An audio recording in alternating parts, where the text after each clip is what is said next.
Boa noite. Vou pegar aqui o violão porque a gente vai fazer diferente hoje, tá? Vamos fazer primeiramente com música. Já a gente entra no nosso tema. Até porque eu acho que essa canção... Eu sou Sidney Malveira, me apresentar a vocês. Sou também trabalhador da casa. Estamos todos nesse processo do aprendizado, né? Essa canção que eu vou fazer aqui, não sei se todos conhecem, mas ela se chama O Homem. Essa música tem interpretação do Roberto Carlos, uma música do Roberto Carlos. Mas pouca gente sabe que essa música tem autoria, a letra não é do Roberto Carlos. A letra é de Emmanuel, nosso mentor, de Chico Xavier. Em uma das visitas do Roberto Carlos à casa de Chico, ele recebeu essa psicografia do Emmanuel. Pediu para o Roberto musicar. Então, para quem não conhece, vai conhecer. E para quem já conhece, pode se deliciar com essa belíssima letra.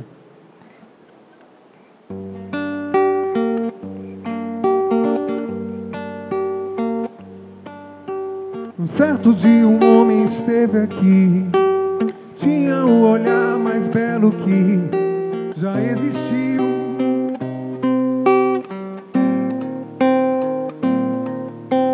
Tinha no olhar uma oração, no falar a mais linda canção que já se ouviu.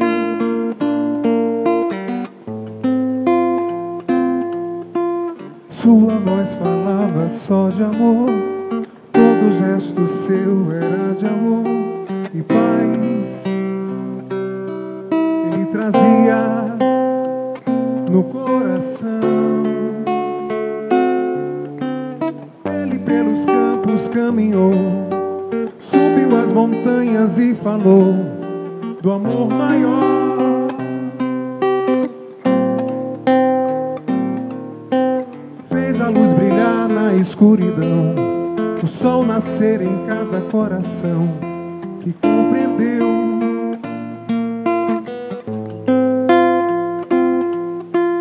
Que além da vida que se tem, existe uma outra vida além. E assim, o renascer, morrer não é o fim.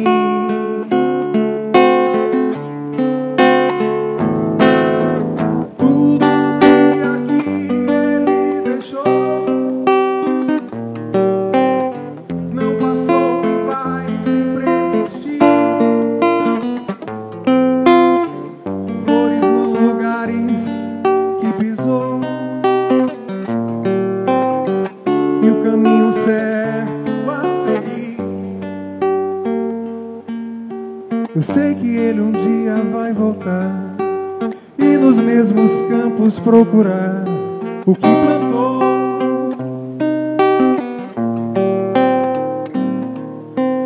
E colher o que de bom nasceu, chorar pela semente que morreu sem florescer.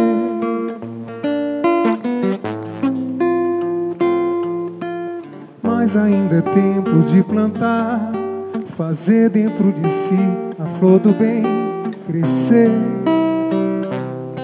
para lhe entregar quando ele aqui chegar.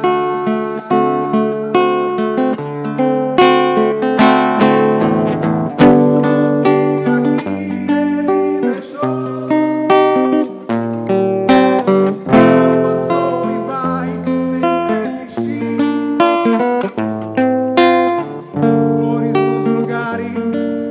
Pisou e o caminho certo a seguir. Tudo que aqui ele deixou não passou e vai sempre existir. Flores nos lugares que pisou e o caminho certo a seguir. Eu sei que ele um dia vai voltar. Linda, né?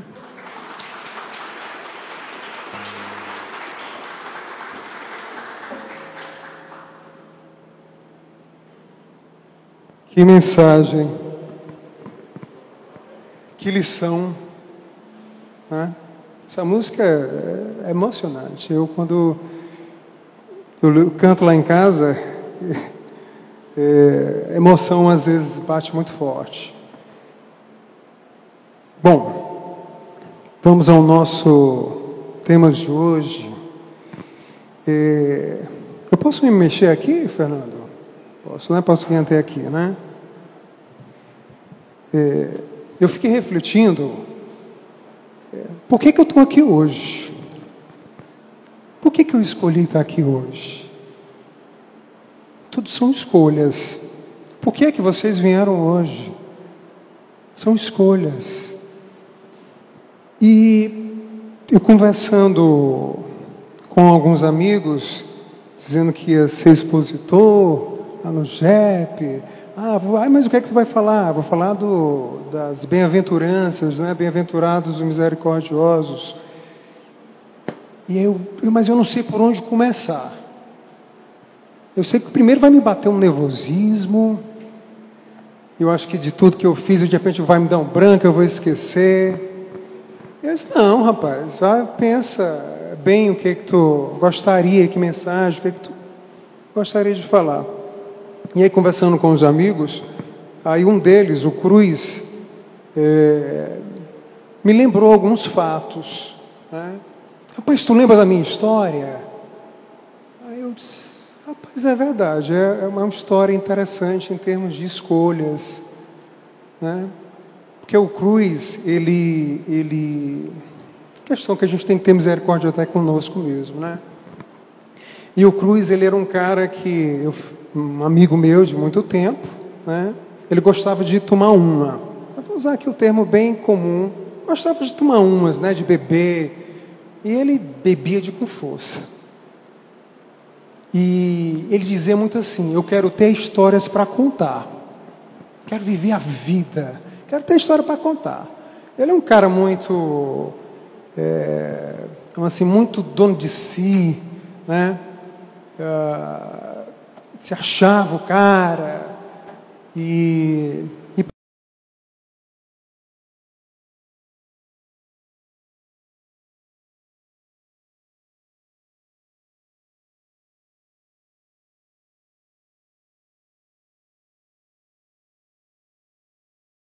passou, bonito, Recanto, mas se chamava Recanto da Tremedeira. De repente eu fico se perguntando, Recanto da Tremedeira? Era um linguajar para quem bebe ou quem já bebeu na vida. Quem está com vontade de beber fica se tremendo, né? Aí, rapaz, vamos tomar uma para passar essa tremedeira. E ele, o colega ali deve ter se identificado, né? Ele, vamos tomar, tudo é motivo, né? Para tomar uma. Rapaz, vamos tomar uma, eu estou com um problema, furou o pneu do carro, peraí, eu vou tomar. Não, vamos tomar uma. Rapaz, quer falar um assunto sério? Não, peraí, vamos conversar isso num bar? Vamos conversar, né, num ambiente mais apropriado? Ambiente apropriado? Ok, esse era o Cruz, com o seu ponto de vista de encarar a vida, né, na percepção dele, na ignorância dele. Eu podia cobrar do Cruz, ele não tinha muito entendimento, se o mundo dele que ele tinha escolhido era aquele, né? E aí ele constitui família, ele tem um primeiro filho, mas ele queria continuar com a vida de solteiro, né? Brincando, se divertindo, eu quero ter história para contar, né? E, paralelo a isso, ele foi descobrindo uma outra coisa na vida dele, que ele, acidentalmente, nos percalços da vida, ele descobriu que tinha mediunidade. E aí você imagina que bebida e mediunidade não combinam muito, né? Mas o Cruz era daquele que eu quero viver a vida, eu não quero saber de nada. Rapaz, que diabo de doença é essa? Que disseram que eu tenho, porque às vezes eu estou num bar, eu estou bebendo e de repente eu começo a implicar com a pessoa do nada. Me vem uma vontade de dizer umas coisas, de esculhambar aquela pessoa, e depois eu não me lembro, não sei por que eu fiz aquilo. E ele não tinha ideia do que estava acontecendo com ele, né? Já era um chamado. Mas o Cruz, rapaz, é bom tu começar a mudar a tua forma de ver a vida. A gente tem que se modificar, né? Será que essa vida que tu está levando é o melhor exemplo, é o melhor caminho? Não tem esse negócio não, eu quero viver essa daqui.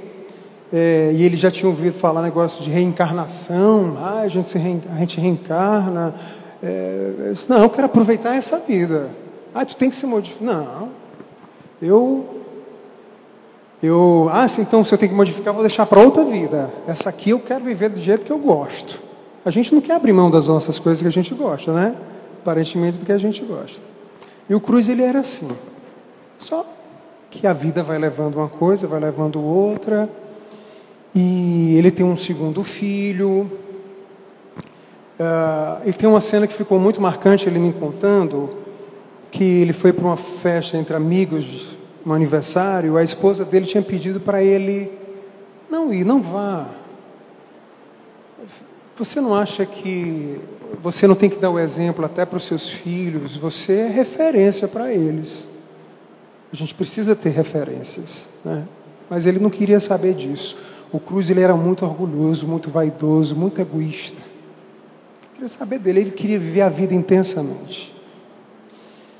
E a esposa dele foi deixar ele até nesse local, nesse aniversário, ela chorando, você quer mesmo ficar aí? Você vai optar de não continuar, de voltar com a gente, com a sua família? Você quer ficar aí? Ele diz, eu quero ficar aí. Ele era muito dono de si. E aí, logicamente, né, o clima em casa não era mais o mesmo.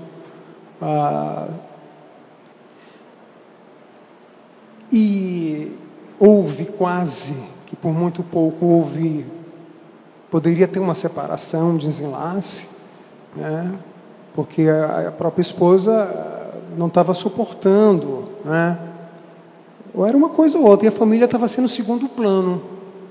O primeiro plano dele eram os amigos, né, era amizades, relações, a diversão, a maravilha, né, aquela falsa ilusão, né, que tudo é maravilhoso, que aqueles são os melhores amigos, né? Mas aí a mediunidade foi provocando ele, provocou a ele, obrigou a ele a ter que buscar outros conhecimentos. E a esposa dele, fervorosamente, ali torcendo e empurrando, ele vai para a casa espírita. Ele era até simpatizante, né? Mas vinha, aí desistia, aí começava um curso, aí não continuava. Mas ele já percebia que ali era um caminho interessante. Mas ele não queria abrir mão da comodidade dele, das relações dele, dos amigos e da bebida. Mas aquela cena, quando ele viu por um triz a família indo embora, ele ficando naquele contexto, chamou a atenção do Cruz. E aí a vida foi mostrando outros caminhos. E aí ele chegando na casa espírita, muito desconfiado, né? Bora fazer a prece. Aí ele ficava com o olho fechado e o outro aberto. Rapaz, o que tem aqui, né? O que vai acontecer, né? E ele querendo se livrar daquela doença que ele tinha, que era a mediunidade. Rapaz, eu quero me curar disso, esse negócio é muito ruim. E tem dia que a gente está passando mal, estou sentindo umas coisas estranhas. Ele queria se livrar daquilo, mas não sabia, né? Achando que aqui, chegando aqui, já ia se livrar daquilo facilmente. E aí ele, quando se encontrou no grupo de estudo mediúnico, ele se achava meio anormal. Aí ele, nossa, quanta gente tem aqui, eu estou vendo que eu não sou tão anormal assim. Tem vários, tem muitos médiuns, muitas pessoas com essa mesma deficiência. Assim ele encarava. E ele foi se identificando, e ele foi conhecendo um pouco mais da doutrina, ele foi conhecendo um pouco mais de quem era esse homem, esse Jesus. E ele foi percebendo que ele podia trilhar um outro caminho, que ele podia optar por outra escolha, que ele podia fazer a família dele mais feliz, que ele era responsável a dar um passo a mais ou não. Tudo são escolhas. Mas como ele foi adquirindo mais conhecimento, foi saindo mais do contexto da ignorância, né? De que aqui não é só o oba-oba, acho que a gente tem aí uma missão, uma tarefa a seguir. Ele foi se identificando, mas ao mesmo tempo ainda não largou a bebida. E aí teve uma situação na reunião mediúnica, assim, ele me contou, que alguns amigos puxaram a orelha dele, uns amigos espirituais, né? E ele foi chamado na coordenação que ele tinha que deixar o trabalho mediúnico. Ele tinha que voltar para o estudo, lá para o TE, ele tinha que se tratar e perguntar: rapaz, onde é que estão os teus pensamentos, ô Cruz? O que é que tu está fazendo? O que é que tu está pensando? Que quando tu vem para cá, tu vem carregado. Tu traz um bocado contigo. Estava lá naquele bar, tu traz um bocado para cá. E aí ele começou, realmente, o que é que eu estou pensando, né? E nós sabemos que o pensamento tem uma força incrível. É o que nos domina. O pensamento, ele gera sentimento, que ele gera comportamento e ele gera ação. Então, se eu estou pensando uma coisa boa, eu vou estar sentindo um bom sentimento, eu vou gerar uma ação, né, um comportamento plausível, eu vou gerar uma ação benéfica. E, ao mesmo tempo, assim, com os pensamentos negativos, né? E aí o Cruz não tinha saído. Ele ainda muito orgulhoso, disse: eu vou largar a casa espírita agora. Como é que estão me dizendo que depois de tanto tempo que eu estou aqui, que eu estou trabalhando, que eu estou estudando, eu tenho que voltar a estudar lá com o pessoal que está começando, eu tenho que frequentar 4 palestras. Era tudo ou nada. E a gente jurava de pé junto que o Cruz ele ia romper agora. Mas, para surpresa da gente, eu acho que a espiritualidade também ajudou. Eu tenho certeza que o anjo da guarda dele ficou naquela tossida: pai, vamos salvar o Cruz. Tudo são possibilidades, oportunidades. E a gente tem que estar aberto a essas oportunidades que nos chegam. E aí o Cruz, ele resolveu mudar, de fato. E aí ele, em casa, deixou de ver os noticiários, só passava coisa ruim. Ele começou a limpar a mente dele, os pensamentos. Mas eu tenho que atrair coisas boas para mim, de fato, né? E aí ele foi mudando o comportamento. Ele não tinha um hábito da leitura. Ele não conseguia passar da primeira página. Tinha uma deficiência terrível. Ele disperso, olha... Aí ele começava a ler, começava a pensar mil coisas, tinha dado 1 hora de pensamento, quando ia voltar, não deu mais tempo, e aí ele tinha uma dificuldade grande. Mas ele começou a forçar, a se esforçar. Eu vou ler. E aí ele foi se modificando ao ponto: eu quero mudar. Ele foi percebendo, inclusive, os benefícios que estavam acontecendo. E ele dizia, inclusive, isso: bom, para eu ter uma vida melhor, uma melhor relação com a minha casa, com a minha família, eu tenho que me tornar melhor. E eu estou tendo ferramentas, eu estou tendo aqui oportunidades, possibilidades disso.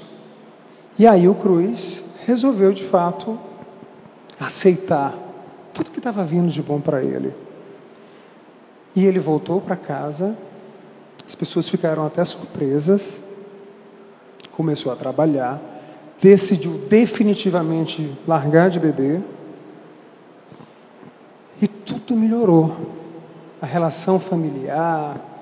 Ele começou a adquirir mais conhecimento. Ele disse: caramba, como é que eu participo do JEP? Eu não conheço nem a história do Paulo Estevão. Eu não conheço a história do Paulo Estevão. Eu acho que eu tinha que ter a obrigação de saber. Se a casa leva esse nome... E aí teve uma confraternização, um evento aqui para médios, e teve sorteio de livro, ele sonhando, e foi o lançamento de uma nova edição do Paulo Estevão. E livro, né, assim, bem considerável, 500 e tantas páginas, mas ele, naquele desejo de ganhar, ele não ganhou, mas resolveu comprar. E ele começou a ler, com dificuldades, obviamente, mas eu vou até o fim. Eu vou conhecer essa história. E para quem conhece a história do Paulo Estevão, é uma história de superação.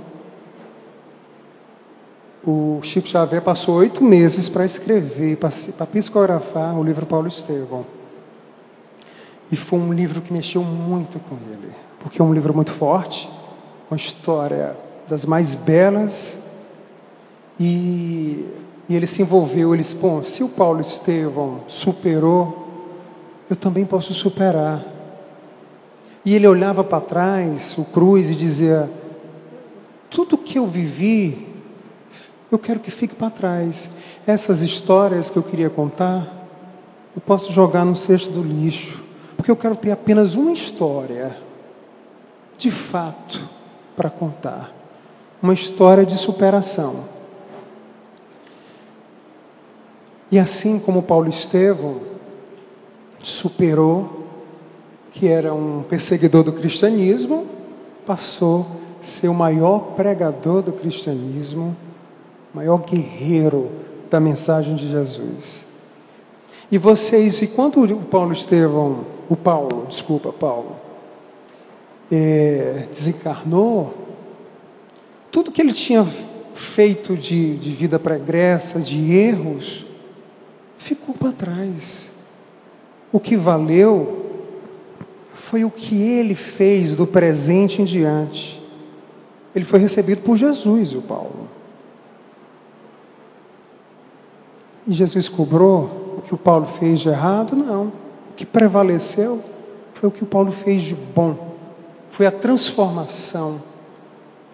Foi ter aproveitado aquela vida e ter escolhido um outro caminho. Assim um Cruz se inspira no Paulo. Assim um Cruz tem buscado se superar a cada dia. Assim um Cruz, até ontem, ele estava sentado aí. E assim um Cruz, hoje, dia 4 de dezembro, a partir das 20 horas, o Cruz está aqui. O Sidney Malveira Cruz está aqui.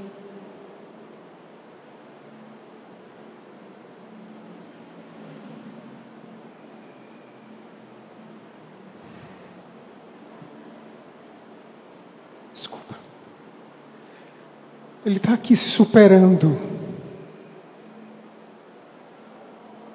É muito bom olhar para trás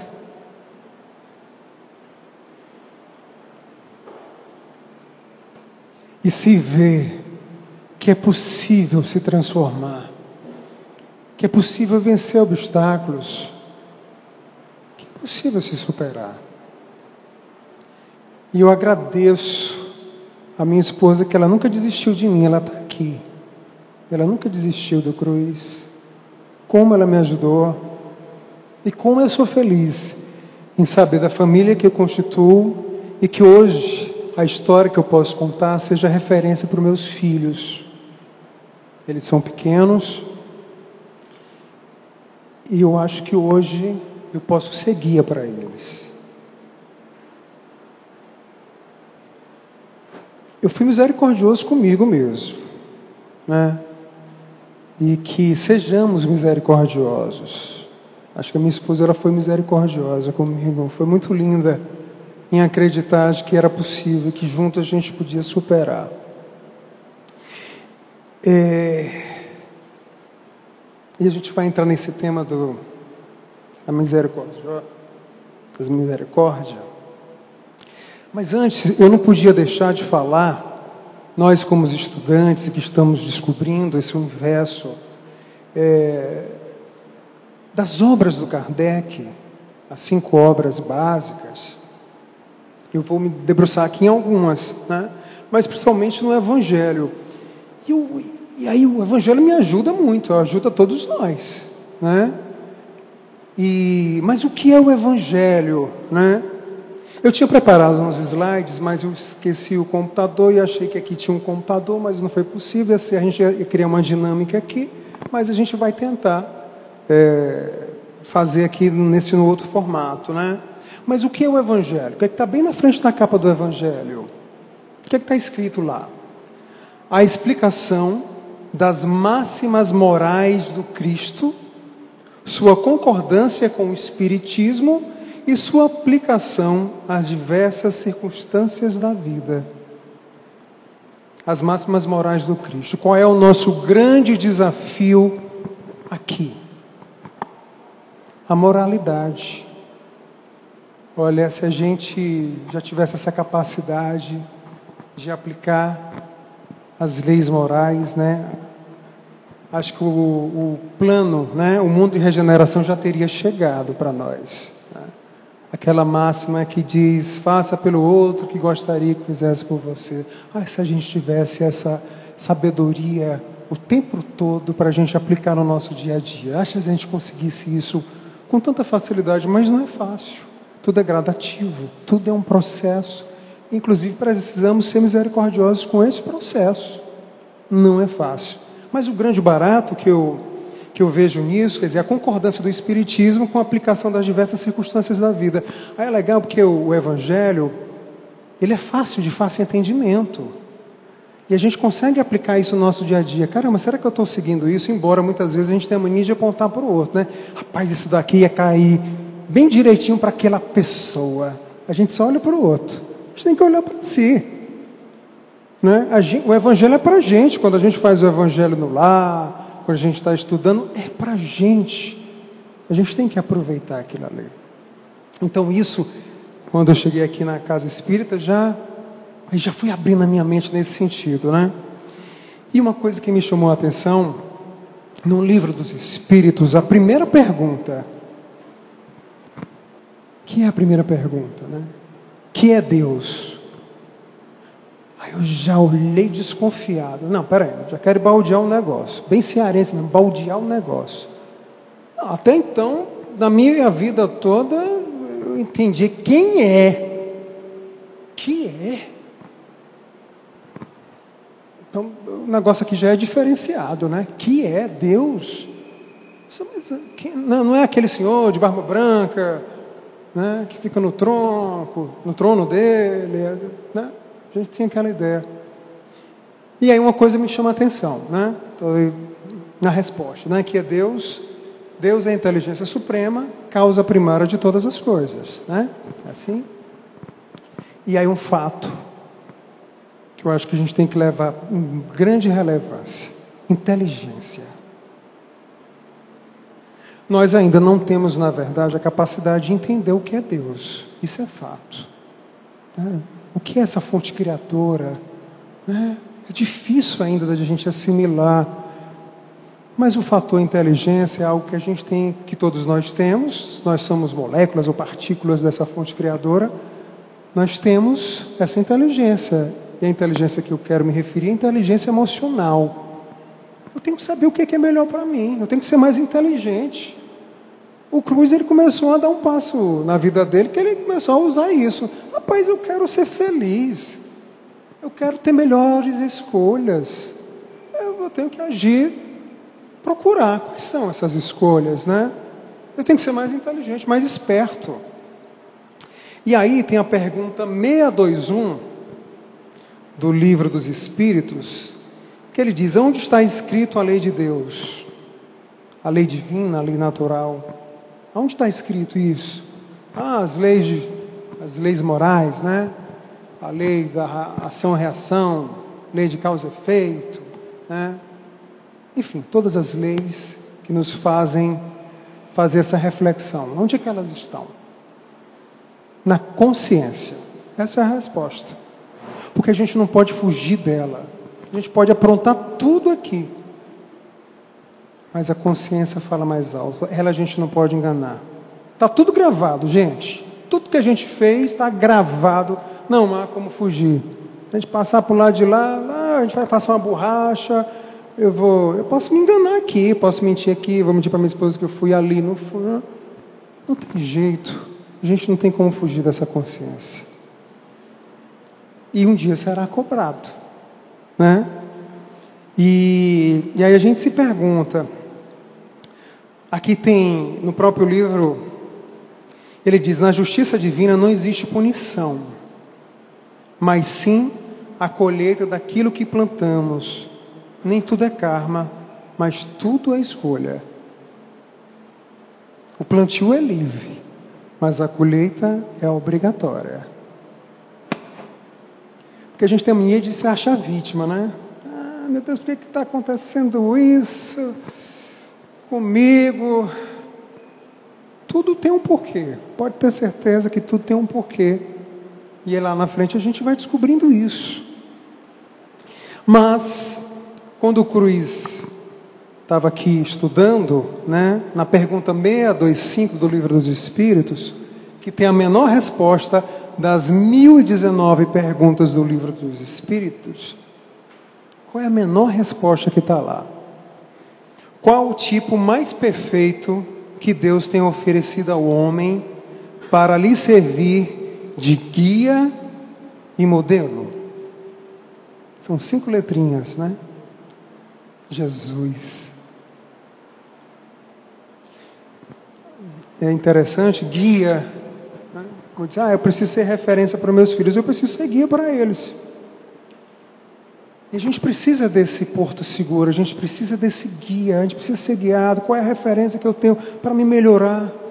O Evangelho tem cada ensinamento maravilhoso. Né? Basta a gente pensar, se a gente fosse fazer aí uma viagem, né? Vamos lá, eu vou para a França e eu não sei falar francês e eu vou com um guia turístico, né? Mas aí eu me perco do meu guia turístico. Eu entro em parafuso. Dizem que os franceses são muito mal educados, e eles não são nada camaradas em se pegar uma informação, eles não dão. Aí você imagina, sem falar a língua, se perder num país que você não sabe onde. E agora? Cadê meu guia, pelo amor de Deus? Aí de repente passa 2 cearenses, de onde tu rei, mas... Cara, minha salvação, né? Olha aqui, tem gente que entende a minha linguagem. Qual é a linguagem que eu devo entender? Que estão me provocando a entender. Aí vem Jesus com as bem-aventuranças, né? Como ele diz, conhecereis a verdade, e a verdade vos libertará.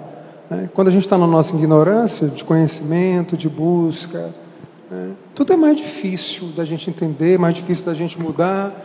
Mas quando a gente começa a ter um nível de informação, tudo vai se abrindo. Caramba, que verdade é essa que eu devo me encontrar, que eu devo me depurar?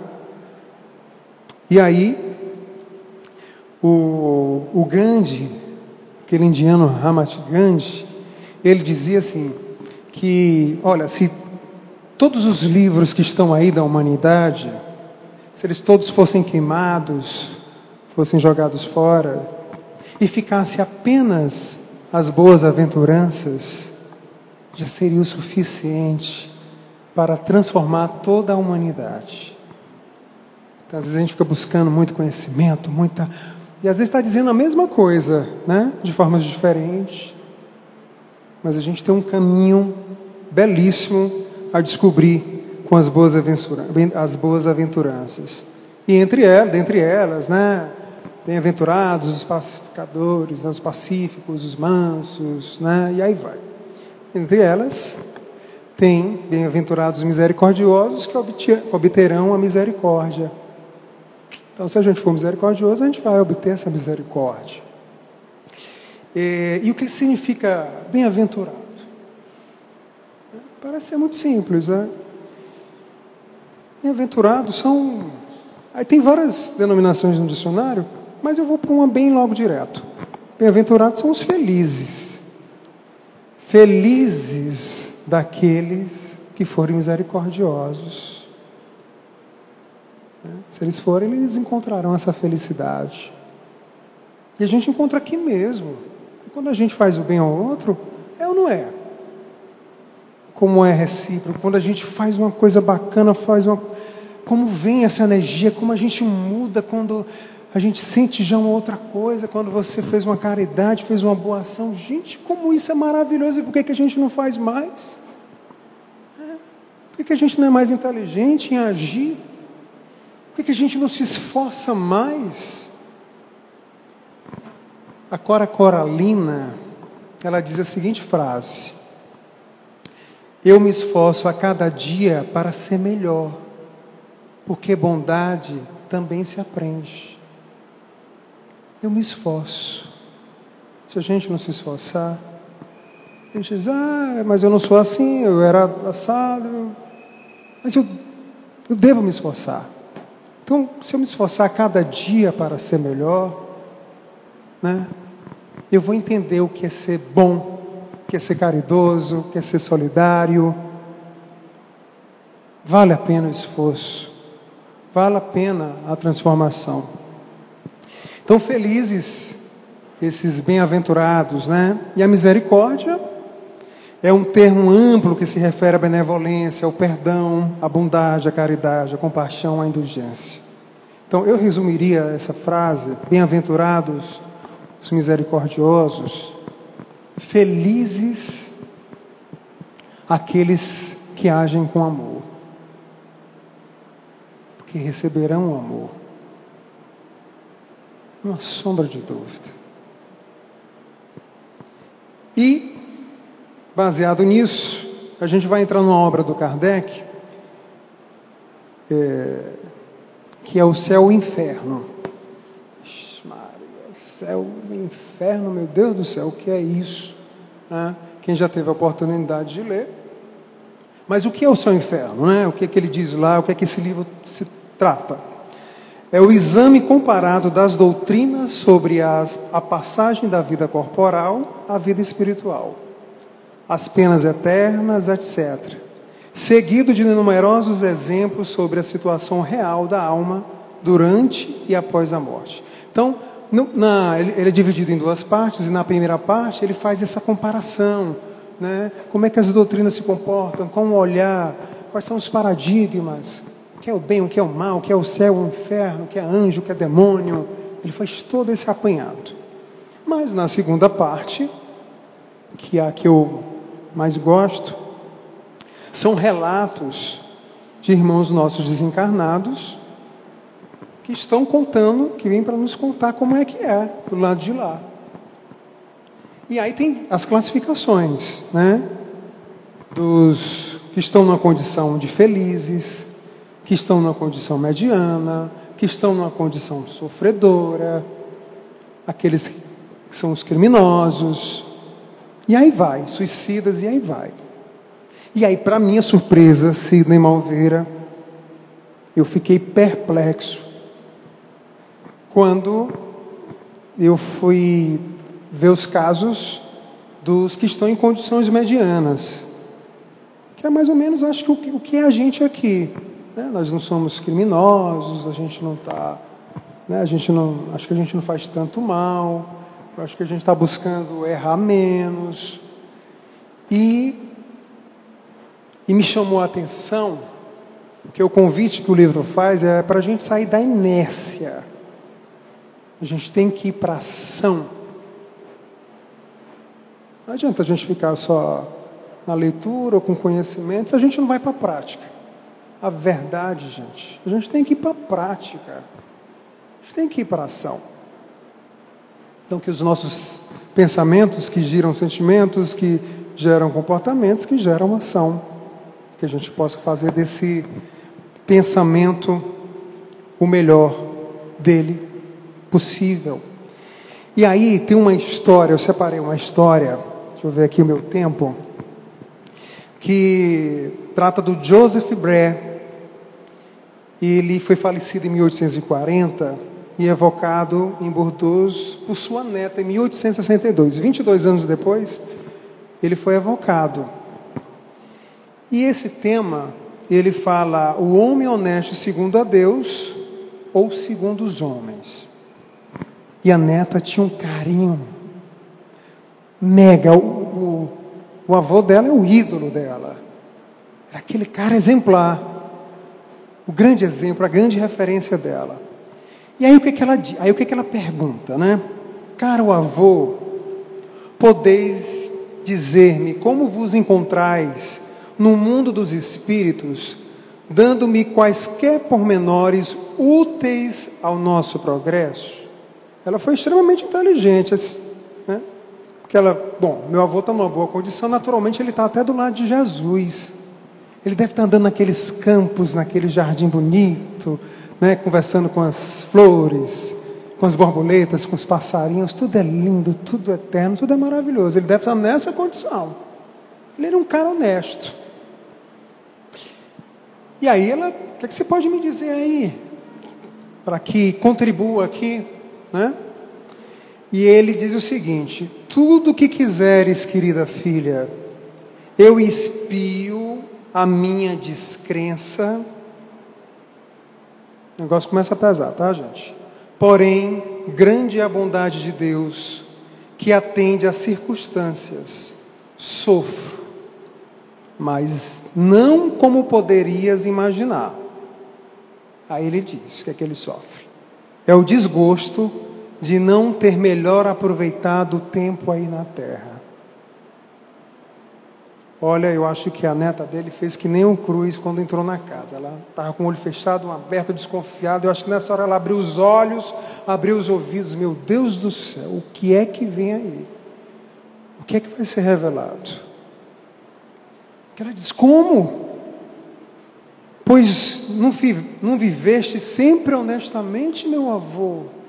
Como assim você está sofrendo? Não é possível.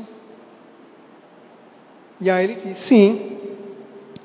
Aí ele explica, né? No juízo dos homens, mas há um abismo entre a honestidade perante os homens e a honestidade perante Deus.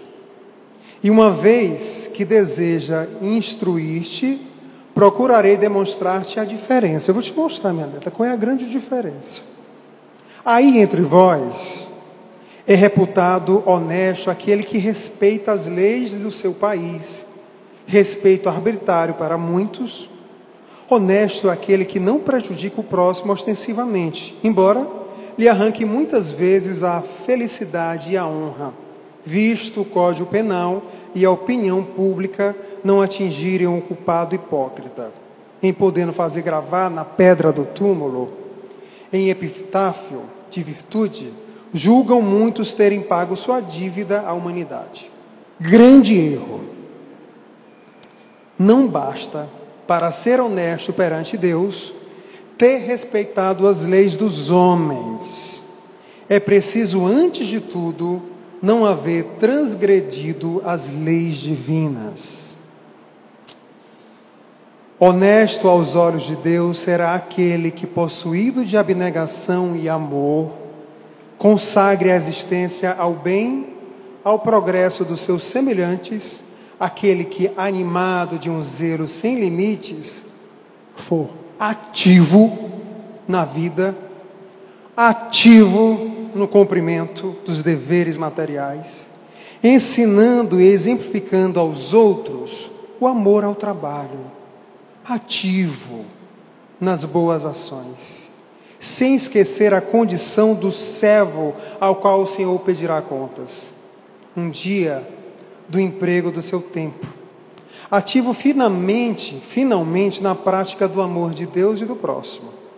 Assim, um homem honesto perante Deus deve evitar cuidadoso as palavras mordazes, veneno oculto sob flores, que destrói reputações e acabrunha um homem, muitas vezes cobrindo de ridículo. O homem honesto, segundo Deus, deve ter sempre cerrado o coração a quaisquer germes de orgulho, de inveja, de ambição. Deve ser paciente e benévolo para com os que o agridem. Deve perdoar no fundo da alma, sem esforços e, sobretudo, sem ostentação. A quem quer que ofenda, deve, enfim, praticar ao próximo como a si mesmo. Eis aí, querida filha, aproximadamente o que deve ser o homem honesto perante Deus. Pois bem, tê-lo eu sido essa pessoa, Eu pratiquei isso, minha neta. E aí, ele disse, não, eu não pratiquei nada disso. Confesso sem corar que faltei a muitos desses deveres, que não tive a atividade necessária, que o esquecimento de Deus impeliu-me a outras faltas, as quais, por não serem passíveis às leis humanas, nem por isso deixam de ser atentatórias à lei de Deus. Compreendendo muito, sofri. E assim é que eu hoje espero, mais consolado a misericórdia desse Deus de bondade, que prescruta o meu arrependimento. Transmite, minha querida neta, transmite. Repete tudo aí. Fica aí a quantos tiverem a consciência onerada, para que reparem suas faltas, a força de boas obras, a fim de que a misericórdia de Deus se estenda por sobre elas, seus olhos paternais, lhes calcularão as provações, sua mão potente lhes apagará as faltas. Gente, resumindo, é aquela velha história. Nós seremos cobrados pelo bem que deixamos de fazer. A gente tem aquela mania de dizer, não, mas eu não faço mal a ninguém. Não é suficiente. O convite que estão nos fazendo, que é muito esclarecedor, vamos superar, vamos fazer um esforço, vamos mudar, vamos procurar agir. A irmã Dulce, tinha um repórter que estava fazendo um documentário com ela, e aí todo dia ele estava indo lá conviver para entender como é que era a vida dessa mulher, dessa baiana que transformou, que soube agir, que soube colocar em prática o que é caridade, né? E aí logo cedo de manhã, no primeiro dia, né? Aí eles vão, depois do café, eles já vão passando e tem uma sala ampla de muitas irmãs orando. E a irmã passa direto. Irmã, você não vai orar? Ela é meu filho. Atrás desses muros, dessas paredes, existem inúmeras pessoas precisando de comida, precisando de remédio, precisando de consolo, sem um lar para morar. Essas pessoas estão esperando por mim. Não desmerecendo o que estava acontecendo, mas só ela estava indo para a prática. Claro, a oração nós sabemos que tem um poder, como o Chico dizia, olha, se uma palavra tem força, imagine a oração. A oração rompe barreiras, mas precisamos ir para a prática. O convite que nos fazem é ir para a prática. E o Jerônimo Mendonça, ele fala também assim, uma pessoa falando para ele, olha, eu não faço mal a ninguém, mas ele dizia o seguinte, mas fez muito mal e não fazia o bem. Quem não conhece o Jerônimo Mendonça? Alguém conhece aqui? Já ouviu falar de Jerônimo Mendonça? Uma pessoa que já, né?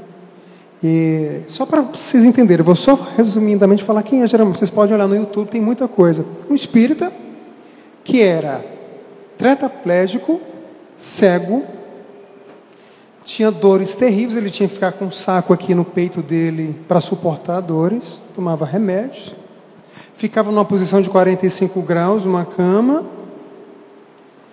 e esse cara foi incrível, incrível. Ele passou 30 anos nessas condições. Perguntaram para ele o que era felicidade. Jerônimo, o que é felicidade para você? Aí ele disse, felicidade para mim seria poder mudar de posição.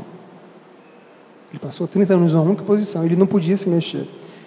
E ele é um exemplo de resignação, e mais que isso, um exemplo de superação. Porque esse cara, nessas condições, ele gravou discos, ele deu palestras por todo o país, ele fundou o Centro Espírita, ele fundou creche. Como assim? Salvou muita gente que ligava para ele, gente que queria se suicidar, e ele contava a história dele. E caramba, eu tenho tudo direitinho aqui, perfeito, né? O que é que eu estou fazendo? Eu não tenho o direito de reclamar. Esse cara é um exemplo fantástico. Um dia eu virei aqui falar dele. Procure no YouTube. E um cara espirituoso, as palestras, as coisas mais divertidas, de um humor fora do comum, histórias engraçadíssimas. Foi contemporâneo do Chico, frequentou muito o Chico, e o Chico ajudou muito a ele, né? Tenho só que ver aqui minha hora. Gente, é tanta coisa para a gente se debruçar, mas eu vou pular aqui um pouquinho para não perder. O capítulo 10 do Evangelho, o capítulo 10, ele fala, tem vários itens, né? Perdoai as ofensas, não julgais, para não... enfim, tem vários, né? Várias reflexões. E eu não vou nem me debruçar sobre isso. Mas eu vou contar uma historinha do perdão, que inclusive falava que o Chico não perdoava. Peraí, Chico Xavier não perdoa? Chico não perdoava porque ele não se ofendia. Claro, espiritualidade, a elevação do Chico é outro nível, né?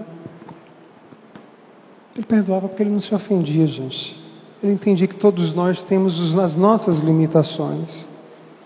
E tem uma historinha do Bezerra de Menezes. Ele, numa conversa com Quintino Bocaiúva, isso na época que Bezerra de Menezes era encarnado. Eu vou resumir aqui.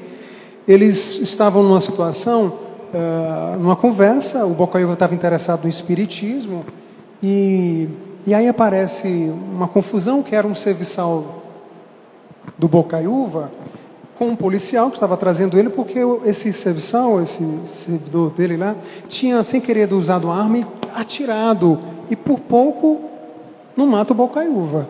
O Bocaiúva ficou revoltado com a falha do serviçal dele, né? A fazenda dele. E aí o policial trazendo ele, dizendo, eu não perdoo o Bezerra. E o Bezerra já olhando com um olhar para ele, aquela coisa, com aquele olhar caridoso, mas entendendo que o Bocaiúva estava no processo dele. Olha, e aí o Bocaiúva diz, olha, eu não perdoo o erro. Eu não vou admitir, ele errou. Eu não perdoo. E Bezerra, você acha que eu estou fora do meu direito?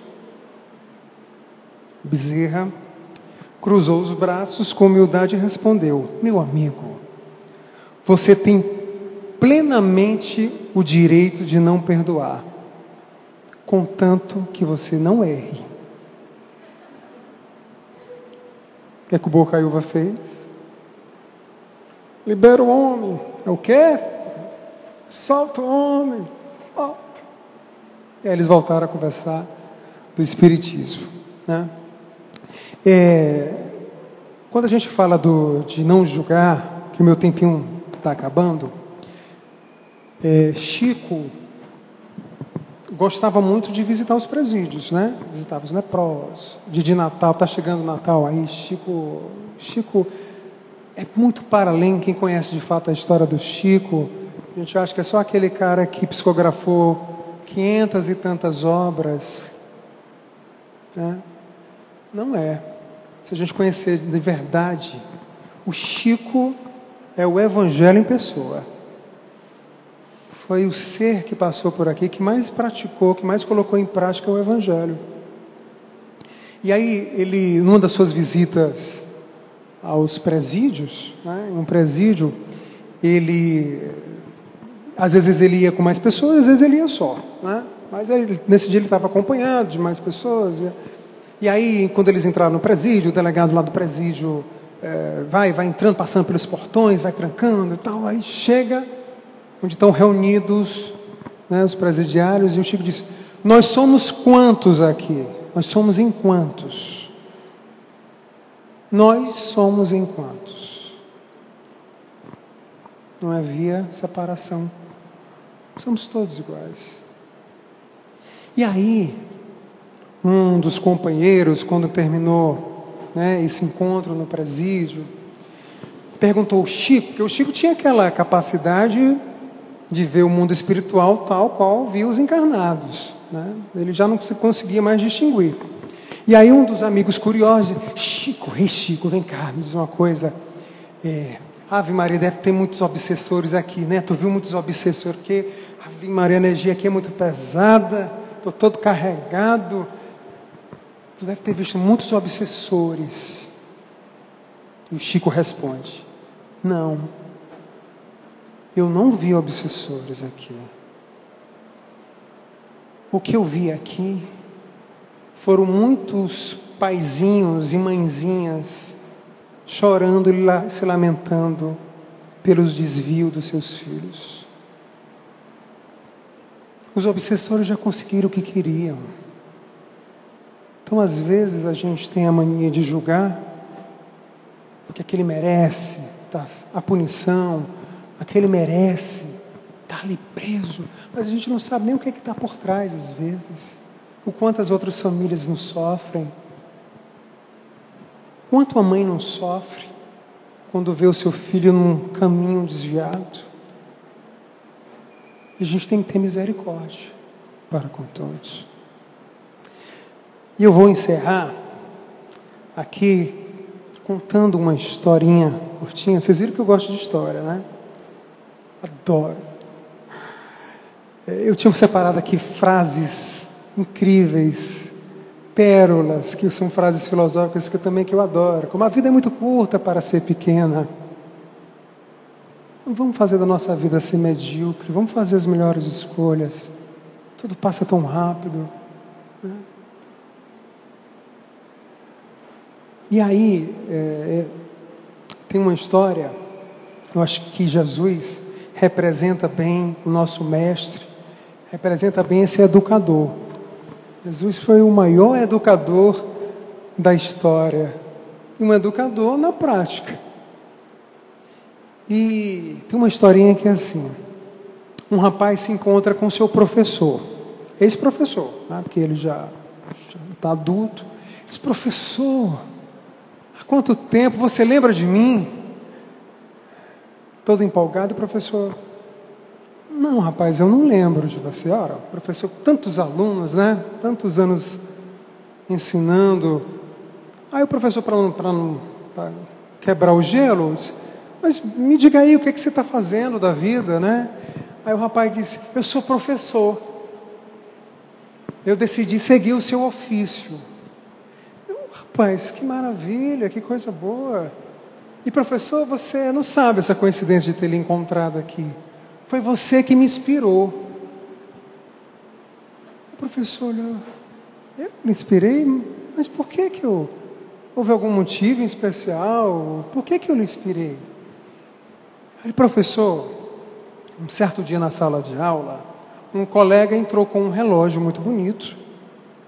Eu fiquei encantado pelaquela peça e resolvi cometer um ato nada legal. Eu peguei o relógio para mim. E o colega, depois que percebeu que o objeto tinha sumido, a bolsa, reclamou ao professor, professor, alguém pegou o meu relógio. E o professor disse, pediu, então na sala que quem tivesse perto que devolvesse. Como de fato isso não aconteceu, o professor trancou a porta, pediu que todos permanecessem de pé e disse que iria revistá-los, mas pediu que todos fechassem os olhos. E assim o professor foi passando de aluno a aluno, chegou em mim, no rapaz, percebeu a peça, pegou a peça e continuou revistando até aquele último aluno da sala. Quando terminou, ele pediu que todos abrissem os olhos, entregou o relógio ao rapaz. E aí, professor, você não disse nada. Você não disse.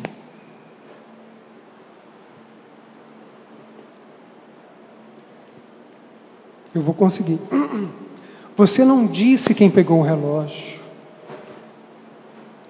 Eu entendo. Você, como educador, não deu nenhuma lição de moral. Eu entendi a mensagem, professor. Você salvou a minha dignidade. Naquele dia, você salvou a minha dignidade. Aquele dia podia ser o dia mais vergonhoso da minha vida, mas você salvou a minha dignidade. Você não lembra disso, professor? O professor respondeu: eu lembro. Eu lembro dessa situação. Eu lembro do relógio, mas eu não lembrava de você. Porque ao revistá-los, eu também fechei meus olhos.